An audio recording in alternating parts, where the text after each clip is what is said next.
how did you find yourself getting started in real estate investing? What I did was I started wholesaling, but I was making more money wholesaling than I was at my job. I was down to about $5,000 a month at my job. Well, I could make that wholesaling one deal. If I wholesale two deals, I'm making $10,000 a month. So I quit my job after about 2 months. Steve Davis, he dove into wholesaling with no money or credit and now thrives as a passive investor in 4,000 apartment units. All while building Total Wealth Academy to guide others to financial freedom.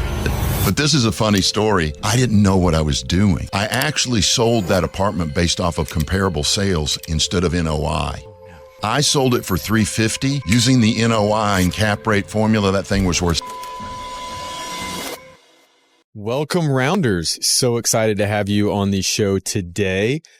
This is going to be packed full of education. Normally we've got, a guest on here that's talking about, he's going to talk about his experience, but if you want to learn, this is the gentleman that is going to give you the masterclass on how to get started in real estate. Absolutely. This is going to be knowledge packed. Well, yeah, absolutely. I think we have one of the, real estate investing radio celebrities in Houston on the show today. Yeah. We have none other than Steve Davis from the Total Wealth Academy. Steve, thanks for coming on, man. Thanks for having me. Yeah. Glad to be here. Absolutely. We're really excited. So we call our listeners the Rounders. Okay. And I think the Rounders are going to be pumped to hear your story, how you got to where you are. And for everybody that doesn't know, Total Wealth Academy is probably one of the premier real estate investing education programs in Houston. And I think y'all do it all over for virtually too, right? Yeah, we have members across the U.S., but the majority are around our Dallas office or our Houston office. Yeah. So, today is going to be an exciting show. So get ready, buckle up for the next 50 minutes and let's get an education from Steve. So Steve, the question that we always start the show off with is, how did you find yourself getting started in real estate investing? Well, it came down to a financial tragedy, I'm not sure what to call it. What happened was I was working 70 hours a week for a company, and I'd worked for about 5 years. I'd climbed the corporate ladder and all of that. And I won a national sales contest, and they sent me to Hawaii for a week. But when I got back from Hawaii, they cut my pay by $20,000 a year. Wow. What a congratulatory gift. Exactly. But it was the best thing that ever happened to me. It really was. Because what it did was it woke me up that my map to success was probably not going to work. It also opened me up to Warren Buffett, billionaire Warren Buffett's point that having a job as your sole source of income is very dangerous. And I couldn't sleep, okay? I ended up negative cash flow. My bills were higher than my pay. And nobody loves this joke, but I'm going to say it. If you're working 70 hours a week, who's romancing your wife? It ain't you. So I'm losing my wife. I'm laying in bed. I can't sleep. She's resting next to me.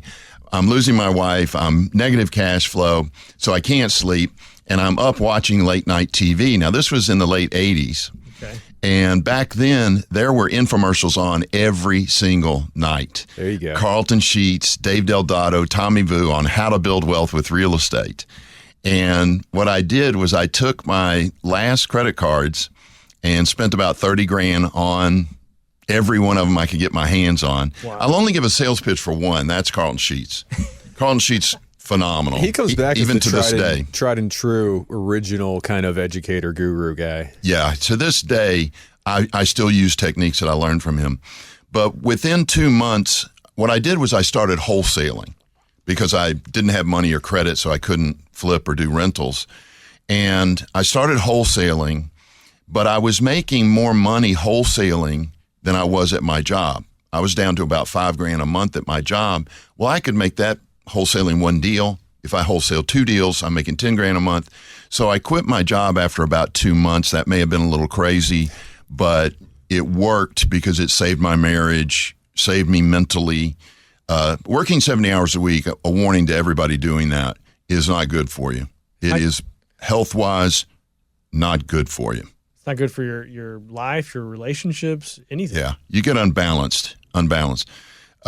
Then after about 9 months or so, I was able to pay off all my debt, get my credit up. Then I started flipping houses. And I did that and made a lot more money than I did as a wholesaler.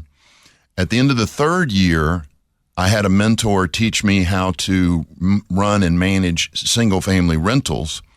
So I bought groups of those, got up to about 100 units. Then I started with small apartments. My first one was a little 10-unit apartment off of 45 and 610 heading towards Galveston. Little 10-unit I bought for, ready for this, $12,000 a door. Wow. $12,000 a door. And I put $7,000 in it. On each door or just total for the property? Per door. Per door. Per door, yeah. And made it really nice and sold it. But this is a funny story. I didn't know what I was doing. I had no idea. I actually sold that apartment based off of comparable sales instead of NOI. Oh, no. So I sold it for $350. Using the NOI and cap rate formula, that thing was worth $689. Whoever you sold it to was very, very grateful to you. Very grateful. I hate them, but I love them at the same time because it taught me a lesson. That was when I spent the next $35,000 to go take a course on owning apartment complexes out in California, because I realized I just lost $339,000 because I didn't know what I was doing with apartments. Then we started doing bigger apartments, but I eventually learned about passive investing. And that was really where I blossomed. Was I realized that I didn't like owning real estate. I didn't like managing it. I didn't like bricks and sticks, toilets, taxes, and all that. And I started passively investing with people who did. These sponsors, they love real estate. It's their thing. I've got guys that literally will spit on you telling you about their next deal. They're so excited. And that's who I give my money to now. So I went fully passive. I sold all of my real estate, and now I just passively invest with sponsors, competent real estate investors, and they send me a check every quarter or annually and things like that. And I was in about 4,000 apartment units as a passive investor. Okay. So that's really how I got into it and my path. Well, let's go back. I want to go back for a second. So when you started off, and this is really more of a selfish question than anything, when you started off and you were doing the wholesaling piece, how are you going and finding your sellers at that time? And how are you going and selling your properties? You're not going to believe me when I tell you. I got all my deals from real estate agents.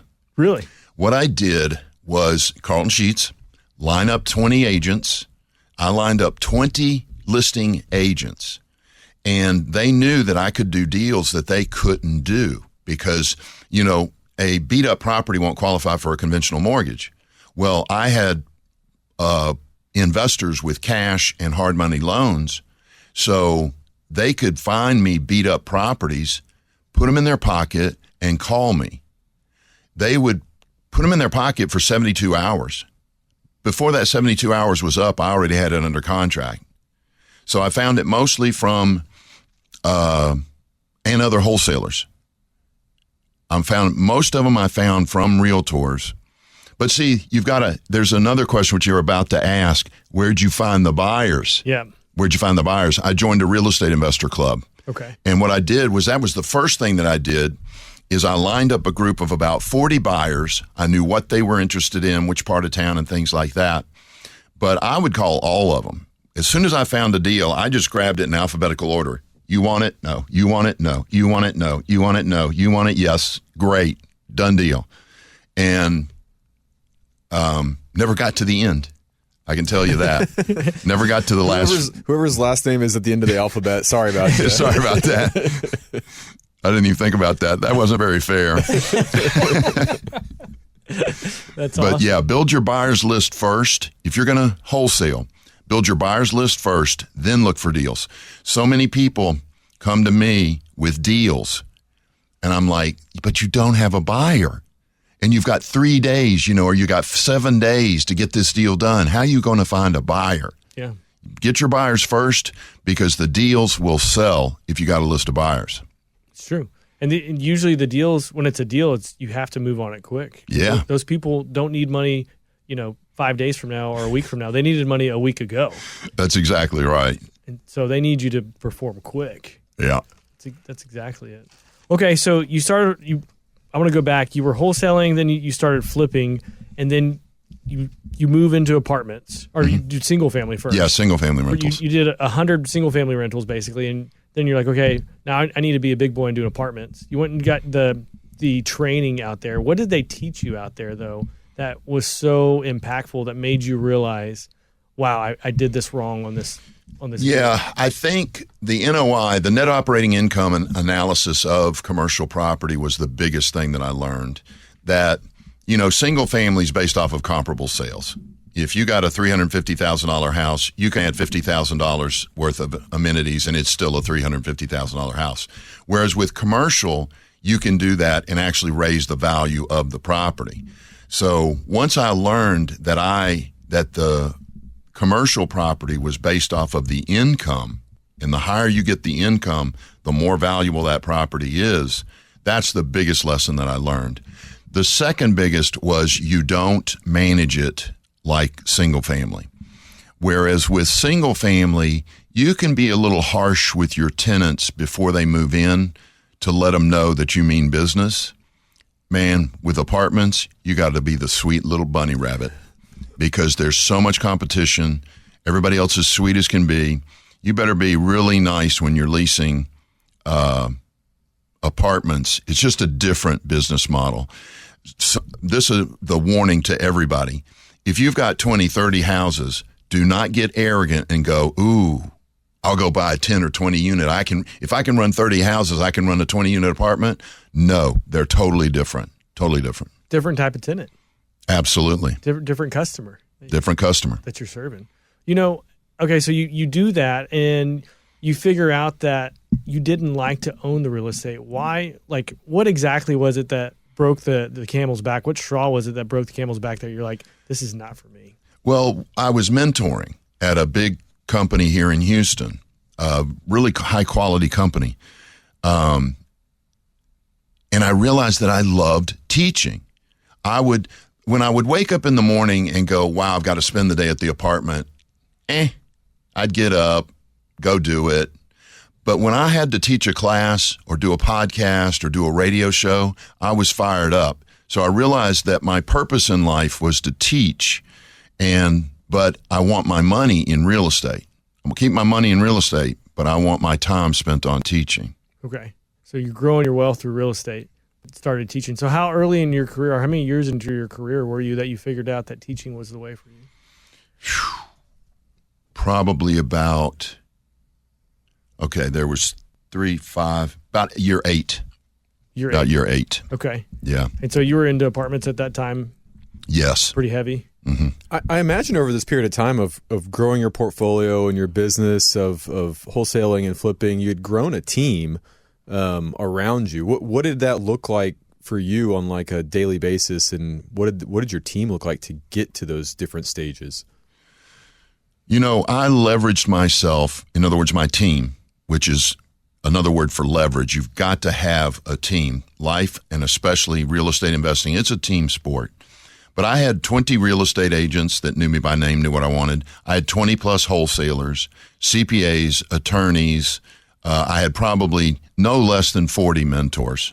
Now, not all of them I knew personally, but I'm talking about people like Tony Robbins, Stephen Covey, all of my mentors were there. But I didn't really have a team of employees except when I got to the bigger apartments.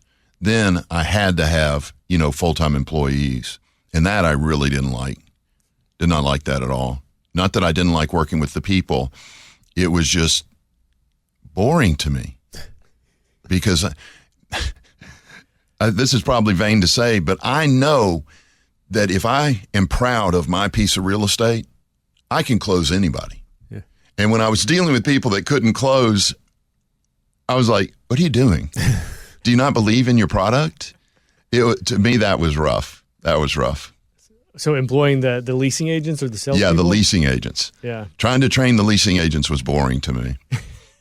It's tough switching from the asset, the real estate itself, to kind of the people side. That's necessary transition when you're growing, but to your point, it kind of turns you off on the asset a little bit. Yeah, my biggest successes came when I found a lady named Alma, and she just told me to get out of the way. I'm going to run these properties for you. Just get out of my way. And I go, okay. And she did it. And then that was fun. But she could only, she only had so much bandwidth. For sure. Then you could go be the deal junkie then. You could go get all your deals and just throw them on Alma. Throw them on her. That's fun. Okay, so when you started doing your sponsorship investing, or were you're going and I guess you're a limited partner in other people's deals? Is that correct? What were you? Do you have any stories about like what you were looking for as far as like, or what do you look for now when you do that? What are some of the metrics you look for when you invest in that? Well, I'm gonna tell you this. This one's fun. I hate A-class property. I literally hate it. People are always bragging about how many palm trees they have, how many swimming pools they have. I go, what's the cash flow? Well, it doesn't make any money. Who cares? A-class property is an ego-based purchase. It's a yield play at best. And they talk about we're going to raise the NOI by charging for locks, and we're going to charge for parking, and you're not going to change your NOI dramatically doing that. What I love, my favorite deal, is a C-class property in a B neighborhood. It's a piece of crap full of drugs, thugs, hookers, and you just go buy it. You put $1 million or $2 million in CapEx. You completely rehab the place, evict all the bad tenants, completely turn it around, take your NOI from $400,000 a year to $800,000 a year, effectively doubling the value of the property. That's what I look for, are those big, heavy value plays. I love the value play, not so much a fan of the yield play. Okay. And so when you're going to evaluate these deals, where are you looking to find these? Or I guess, are you just going to your students and just hoping for them to bring them? Or how does that work? We're fortunate at Total Wealth Academy that all the brokers in the city know who we are. So they have a tendency to shop us every time they get a little pocket listing. So we see a lot of off-market deals before anybody else. Wow. Yes. So you're still using the same 20 brokers, maybe not the same ones, but the same ones, yeah. These are commercial. Of line up as many brokers as I can, let them know how much I want. Let me go hopefully they bring me something. Yes. And a good real estate agent is worth their weight in gold. Because they leverage your time. It's like right now, while I'm chatting with you, I'm 20 people looking for real estate deals. There might be one sitting in my email box right now. It's leverage. And the more agents you have out there, the more leveraged you are and the more deals you're going to find. So let's say you're kind of a newer investor. Maybe you've done one or two deals, but you bought them through wholesalers, and you're hearing this and you're like, well, heck, I want to get my deals from some awesome realtors. How do you go find these realtors to be able to leverage this kind of relationship with them? It's a numbers game. What I did was I actually used the yellow pages. Now, believe it or not, those things still exist because I almost tripped on one. They do. I almost tripped on one. Way thinner now, though. It's like not as nearly. Nowhere near. It's not like this anymore. Remember when it was this thick? It was huge. It was huge. But HAR.com, I teach my students to pick a neighborhood and drive through the neighborhood, get the listing agent off of every for sale sign in that neighborhood. But that takes time. You've got to talk to, it's the Pareto rule. 80% of your results flow from the top 20% of your actions. Well, the Pareto rule works with people too. 80% of your results are going to come from the top 20% of your real estate agents. The problem is you won't know which of those 20 are the top 20%. That's why you need to line up 20. But I talked to probably 200 agents to come up with 20 that were willing to work with me. Wow. Yeah, easily 200 agents. And I have a little script that I teach my students. I'll give you the script. This is literally the script. It's exactly what I say. Hi, my name is Steve, and I own a few rent properties across Houston, and I'm looking to grow my portfolio. Do you work with investors, and are you a true listing agent? And then I shut up. And just let them talk? And what agents do, because they're salespeople, they get diarrhea of the mouth, and they start telling you how great they are and how wonderful they are and what they've done in the past and things like that. Or they tell you the truth, which could be the opposite, which is, no, I don't work with investors. I only work with owner occupants. Then I'll say, okay, well, who at your office does work with investors? I'll try to make a contact at that office anyway. But yeah, that's the script, and you just let them talk. Then when they're done talking, that's when I let them know that I look for divorce, death, but mostly deferred maintenance. That's my favorite deal. It's the neglected property. It needs between $20,000 and $80,000 worth of work. And by the way, my target property is the $250,000 to $350,000 range ARV, after repaired value. That's the sweet spot. Those things rent for positive cash flow, even with the interest rates we've got right now. Now, it's nowhere near what it was. You know, you were picking up $200, $300, $400 a month per deal, whereas we were picking up $300, $400, $500 a month per deal. For sure. Those insurance and taxes are killing you these days. Oh, yeah. The insurance went nuts for a while. It's starting to come back down. Thank goodness. Thank God. Well, why is it that you go for the deferred maintenance over the other ones? Because when you're dealing, I don't like dealing with death. So there's fair. The easiest answer on that one. That is fair. I don't like dealing with divorce because, you know, you've got to get the wife's agreement, the husband's agreement. It's just a pain in the ass. Same thing with death. You know, sometimes there's 2 or 3 people involved.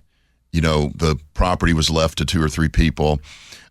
Whereas deferred maintenance, I can go in and look at it from having done so many. I bet you guys can too. You know what the rehab's going to be. You step in and go, this is $45,000.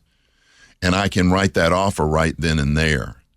So it's just, I think the ease of it, it's just easier than messing with divorce and messing with death, loss of job, moving. Moving's kind of an easy one. Moving. Yeah. Where they've already bought a house in another city and they want to liquidate. Those are very clean. Very clean. Those are hard to come by almost, though. Yeah. You know what you're getting into with the rehab. The divorce, you never know what's coming next. You don't. That can get interesting. Okay, I don't want to jump too much into, you know, what you teach your students until the second half of the show. I do have a question, and we were talking about this beforehand, though, which is how did you come up with this philosophy that you've come up with on investing so far? Like, where did this all kind of stream from? What do you mean by philosophy? Like, you talking about my specific strategy? Yeah, your specific strategy. Yeah, my strategy came from so many different people. I learned how to wholesale from Carlton Sheets. I learned how to do single-family rental from Bruce Richards. I learned how to do apartments on my own. Because I forgot to tell you that 10 unit that I bought, my mentor backed out of the deal at the closing table. Perfect. So how did you close? I closed because I was just this arrogant kid, and I convinced the seller to sell to me anyway, but I think he was loaning to get it back. I think he wanted me to goof up. He was an attorney, and he didn't care whether I succeeded or not. So he's like, I'll go ahead, because I can foreclose on you and take it back and sell it again. But I got him to agree to do it. He was going to take your down payment and then do it again. Yeah, if I goofed up, and then go sell it again. But the philosophy came from so many different mentors. It's hard to name them all. But the book that changed my life the most as far as owning rental property was Rich Dad, Poor Dad. Robert Kiyosaki. Really? Yeah. When he described, you only own a business if you can disappear for a year and make the same amount of money as if you're there. That definition of owning a business struck me because I realized I couldn't disappear. All of my rental property was dependent on me being there. I didn't own a business. I was just self-employed. So once I read Kiyosaki and then I found out about passive investing, it meshed. It dovetailed. And I just said, yeah, I'm just going to move all my money into passive investments where if I'm out of the country, I still make the same amount of money as if I'm in the country. Yeah. And you've got a great funnel for finding great, passive investments. Yeah, we've got 40 sponsors 40 sponsors at Total Wealth Academy that people can invest with. And they range from, they may own 200 units, but the majority of them own 3,000 units, 5,000 units, 20,000 units. Most of them have been in the business for 15, 20 years. They've got incredible track records. You're not going to believe this. I've got a guy out in Kansas City named Worcester. He has 17 full cycle deals. His average rate of return for his passive investors is 59%. Wow. That's incredible. It's incredible. Now, part of that is because he came in at the end of the recession. But even his most recent deal had a 50% rate of return. Wow. Crazy. He knows how to find them. He's probably the most patient guy I've ever met. I think he looks at 200 apartments to do one. Wow. That is patience. Yeah. That's a buy box. All right. We're going to take a break here. And on the backside, we want to learn more about Total Wealth Academy. All right.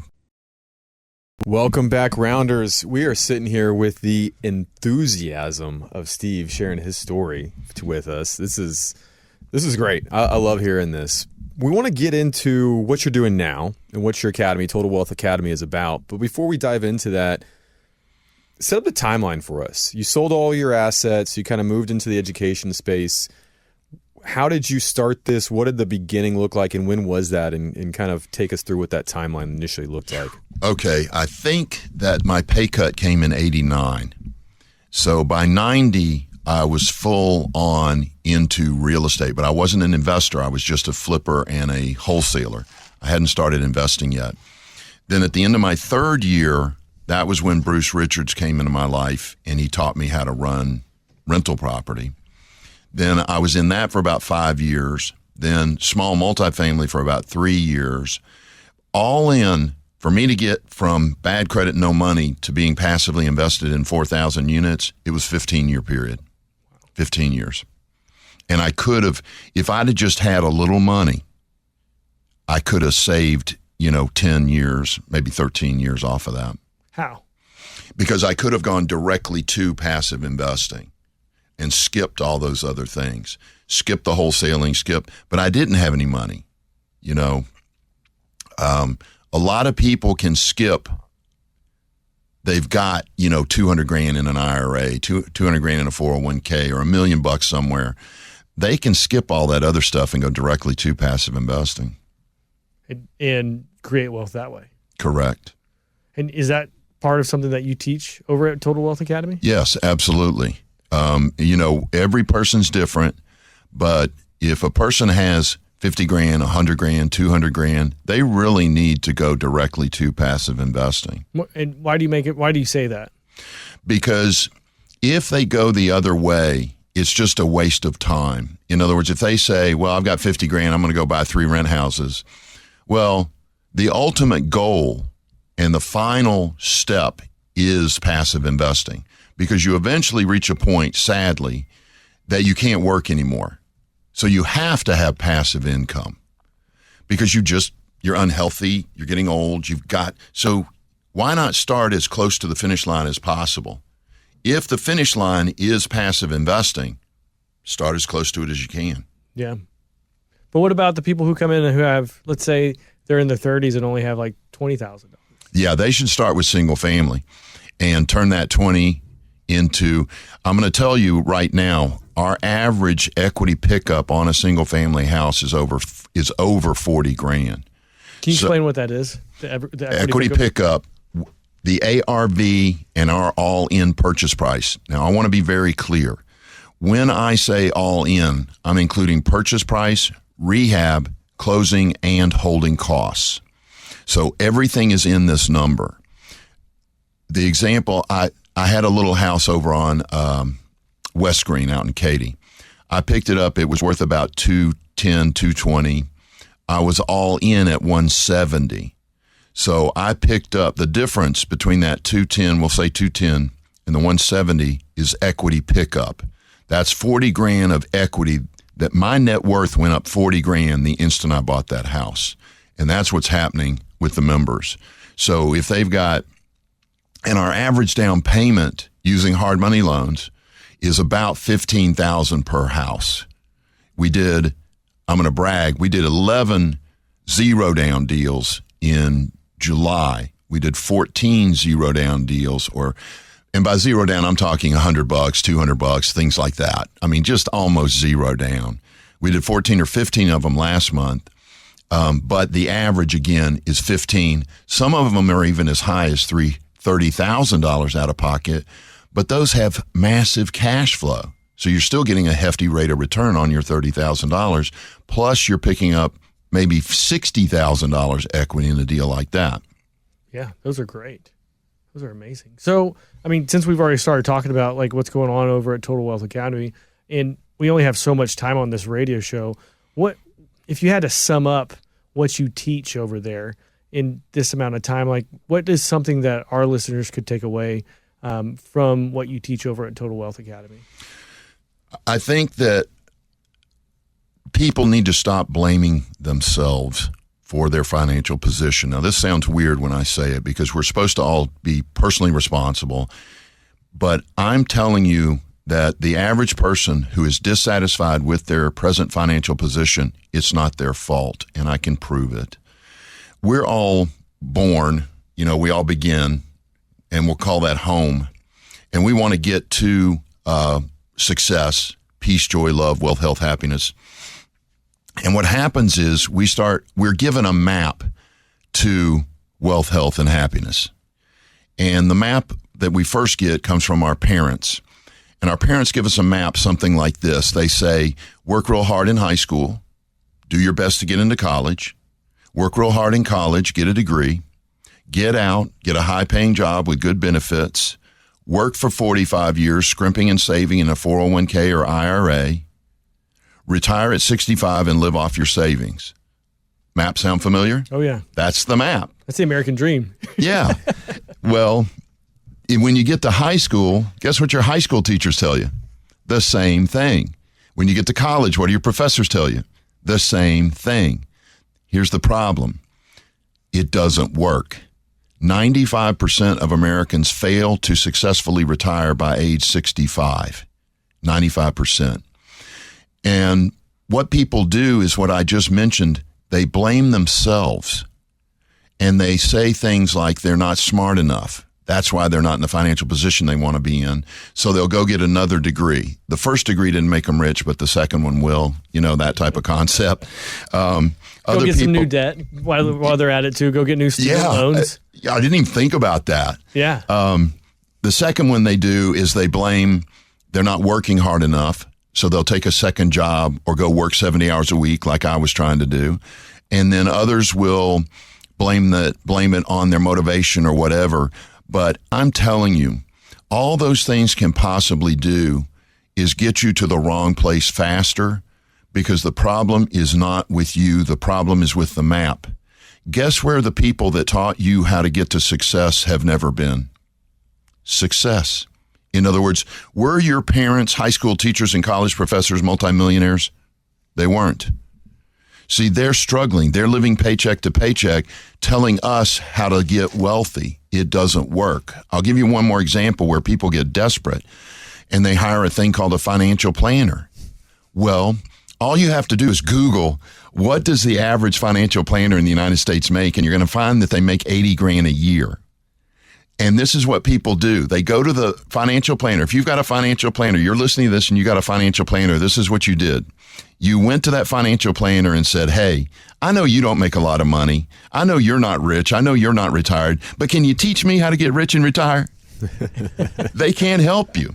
Doesn't make sense. It doesn't make sense. You've got to have a millionaire on your team. So our big sales pitch at Total Wealth Academy is they get a millionaire on their team. When a person joins Total Wealth Academy, they spend a day with me. And what I do is I lay the foundation for the millionaire mentality, which most people have heard of, but they don't know what it is. Then I lay the foundation for investing in real estate. Then they actually hang out with millionaires once a month at a thing called a spotlight night. And I'll borrow from Les Brown. This material gets me so excited, my head races. Les Brown says this: if you hang out with 9 losers, pretty soon you'll be the 10th. But did you know the opposite is true? If you hang out with 9 millionaires, pretty soon you'll be the 10th. It does work. And so that's why people join Total Wealth Academy, is to start hanging out with successful people who are like-minded and they also join up to get the education on how to do the real estate investing. Yeah, absolutely. Man, it's a powerful message. Yeah, I love that story. I got that from a combination of Stephen Covey and Robert Kiyosaki. I was reading both books at the same time when it dawned on me that Stephen Covey's analysis of the map dovetailed with real estate investing. How do you mean? Well, Covey talks about how he uses a story of you're in Chicago, but there's a mistake and the map of Detroit is labeled Chicago. Well, you've got your map of Detroit, but it's labeled Chicago. You can work hard. You can take Mac breeding classes. You can do all this. And he just destroys the concept that you can do anything when you got the wrong map. You're never going to do anything but get to the wrong place faster. And then Kiyosaki was talking about people not knowing that you need to build a passive stream of income.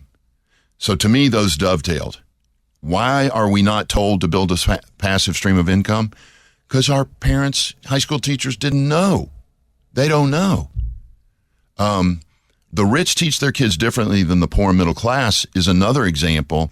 When my son turned 8, I gave him a copy of The Richest Man in Babylon by George Clason. I'm sure you guys know that book. Yeah, great book. And I handed him a Lego and I said, happy birthday. Don't forget, you got to have a second stream of income. I swear to you. And he may have been 9 or 10 or whatever. But every birthday, between the birthdays, I told him, got to have a second stream of income. When he turned 18, he got into the University of Texas. I said, this is great. You're going to the University of Texas, but don't forget, you got to have a second stream of income. By the time he graduated college, he had 11 rent houses and $4,000 a month in second stream of income. And people will say, well, your son must be brilliant. He must be hardworking. He is, but so are you. So are you. It wasn't the brilliance. It wasn't the hard work. It said he had the right map. He knew the right things to do. And all people have to ask is, were they ever told to build a second stream of income? No. Yeah, you just, put that in his brain from a young guy. Just beat it to death. It worked with my daughter, too. She makes more money than me. Second stream of income? Yep. I love that. She's got two streams. Most kids would just say thanks for the Lego, and yeah, that's it. Thanks, Dad. He didn't know what he was getting at 8. Well, that book, kids don't realize it's a book on building wealth. If you remember reading it, it's all told in parable format. For sure. He just thought it was stories. Yeah. But now he actually has it in his car. Every single time I get in his car, it's playing The Richest Man in Babylon. Really? Yes. He loves it. Crazy.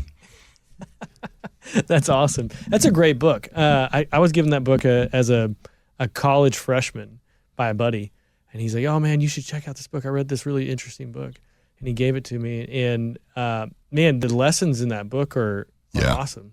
You invest 10% of what you make, you give away 10% of what you make, and then you're supposed to live off the 80%. I think is what it says in the book. That's about right. Yeah.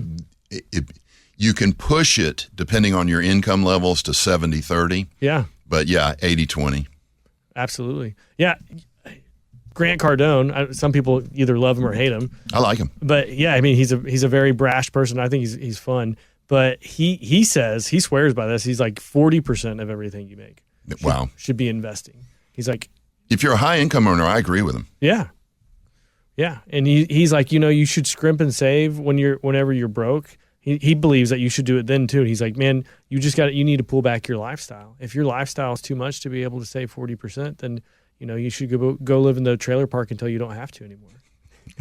See, he's fighting and he's very smart to do it. But who he's fighting is not the individual. He's fighting the ego. Yeah. That's the ego that wants the fancy cars, wants the big house, wants the Rolex, the Louis Vuittons, and it's destroying American families. It really is. We become such consumers, and these advertisers have mastered working on the ego and dripping dopamine. The new car smell drips dopamine. Pushing purchase on Amazon.com drips dopamine. I mean, they're manipulating people. For sure. And I fell for it too. I've done it. As he wears his Ferrari shirt.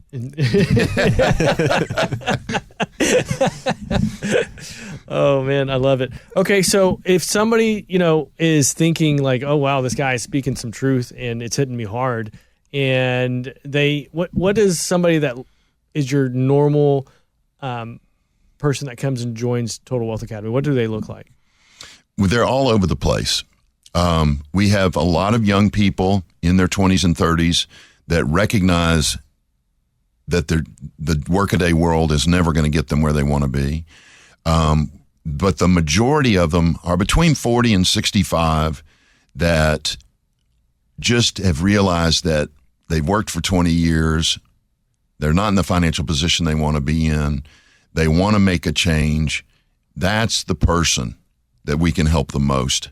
The person that has woken up to the fact that just having a job no longer works. And so let's say they come in and you tell them, because we always say you either have more money or you have more time. And it doesn't matter which one you have, you can still change your destiny by taking action. That's right. And so let's say that somebody comes in with more time, maybe they have the $20,000, they start doing the single family path. And then how do you get them to graduate up from there? Like, what does that path look like? Well, if they've only got 20 grand and then we go back to the richest man in Babylon, they've got to be saving.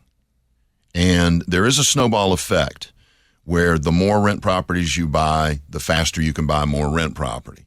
But at the beginning, it's very, very slow. So it's getting them to stay focused. It might take them 15 months to save up for their second deal, but to keep focused. What I hate to see is somebody buy a deal and then get lost. They just forget about it. And then 2 years have passed. Well, I have the money, but they just forgot to do it. So what we do is we push people to stay on the path, buy the houses, keep saving, buy the next house. Then you got cash flow from 3 houses plus your savings. So there's the snowball effect. And it takes less and less time to buy the next house. But as soon as they've got $100,000 or $200,000 in equity, then we kind of push them to sell and move to passive investing. Okay. And so you take that equity and go drop it into passive investing. Correct. With the sponsors. What does it look like when you go through, and how do you all find your sponsors? I recruited them from around the nation. I recruited them from referrals mostly. And then also from a previous real estate investor group that I was a member of. They came over because a lot of them, like I mentioned, I've known for 10, 15 years. And that was because they were with a different real estate investor group before.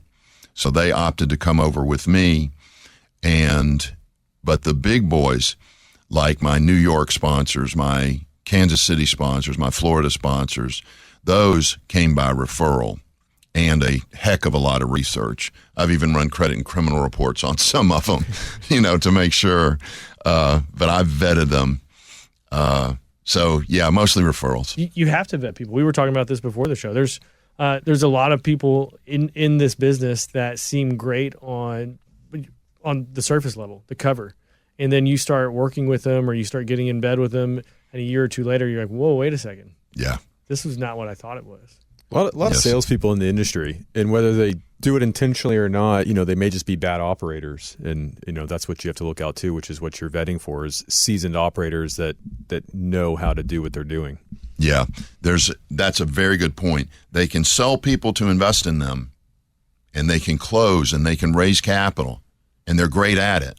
But when it comes to operations, they're medium or bad. And then what we do is an intervention. If that does arise, then we go in and we get a third party to manage that property. Wow. Okay. So it sounds like you've experienced this before in the past. So. Oh yeah, there's some really good people that just can't operate. They're smart, hardworking, great salespeople, but they can't operate an apartment and they need help. Well, usually your best salespeople probably aren't your best operators. It's probably true. That's probably true. I mean, you're a great salesperson before you got into real estate, it sounds like. And then you got into it and you're like, I hate operating. This is not what fills my bucket. It's a very good point.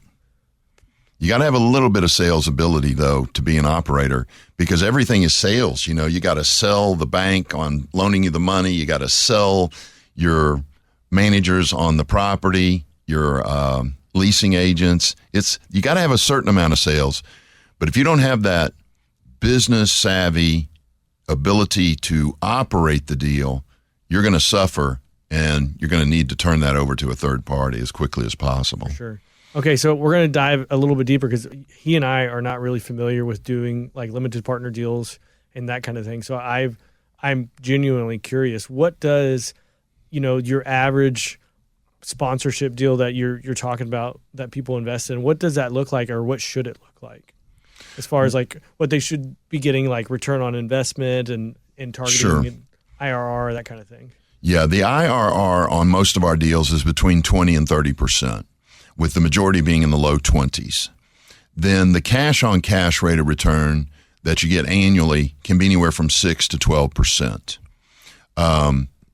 You're looking at the sponsor usually gets about 25 to 30% of the deal. The passive investors get 70, 75% of the deal. There's different classes. I'm not good at speaking on that. Every time I do it, I have an attorney explain it to me. But yeah, you want to make sure that you're getting that 20+% rate of return, because the stock market is going to produce you a 10% rate of return if you leave it there, for long periods. But if you're going to pull it and put it into real estate, you want to make sure that your deals are getting the 20+% rate of return. So, and how do you get people, let's just say they don't want to go to Total Wealth Academy. What do you recommend people do to vet people who are putting together these limited partner deals? Because we see them all the time. Yeah. And we saw, unfortunately, with, when interest rates went up, there was a lot of they got blood in on trouble. The streets. It's hard for me to answer that question because that's part of my sales pitch is join here. I vetted them. But if you're going to vet them, you've really got to speak. You've got to speak to at least 3 referrals, 3 legitimate referrals, and don't say, I got their names and numbers. Speak to them, all 3 of them. Have them give you 5 referrals. Make sure you speak to at least 3 of them. Visit their office, meet with them, perhaps even tour the property if possible. Sometimes you can't do that if it's a contentious closing. But I think getting to know the person, and make sure that you've taken a course on how to read P&Ls, how to read PPMs, how to read operating agreements. You need to know what you're doing. You've got, and the law actually requires it. You've got to be either accredited, have $1 million or more, or you've got to be sophisticated, meaning you know what you're doing. So get out there and get educated in how to read these income statements, the P&Ls, because they can put some deceptive stuff on there. One of the biggest is leaving out maintenance. Not that they leave it out, it's just nowhere near a real number. So you need to know what the real number is. Like what will they put on there when it should be something else? If it's a complete rehab, you might get away with 10%. But if it's an old property or a yield play or something like that, it might be 15% of the income, maybe 20% of the income. Wow. So you got to know that. That's great stuff. And that's really what you guys are, Total Wealth Academy is doing, is saying, we want to start you as close to the finish line as possible, but also we don't want you to get burned. And so all this stuff that you just made my head spin of, okay, you got to learn, read P&Ls and PPMs and offerings and all this sort of stuff. Well, I don't have the time to go figure all that out and then risk if I made the wrong bet on the wrong operator or the wrong investment. And that's what you guys are doing, is shortcutting that for everybody, putting them right next to where they can invest and holding their hand through that process. To get to sophisticated status, it's 16 hours of training. We have a 16-hour course, and it's all online. You can watch it from home. But at the end of that, you'll get a certificate that says you've completed this sophisticated investor training. And then you'll be able to read a PPM. You'll be able to read an operating agreement. You'll understand the, what's the third piece? The subscription agreement. which nobody understands subscription agreements.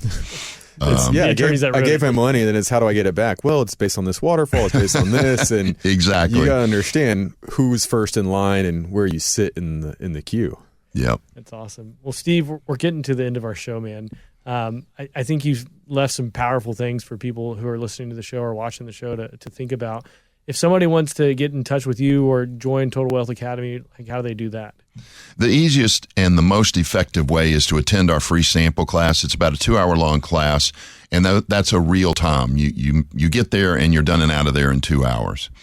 The free sample class gives you a complete overview of the philosophy of Total Wealth Academy, how we incorporate family, fitness, relationships, charity into our lives while we're building wealth with real estate. And to find that, they just go to totalwealthacademy.com.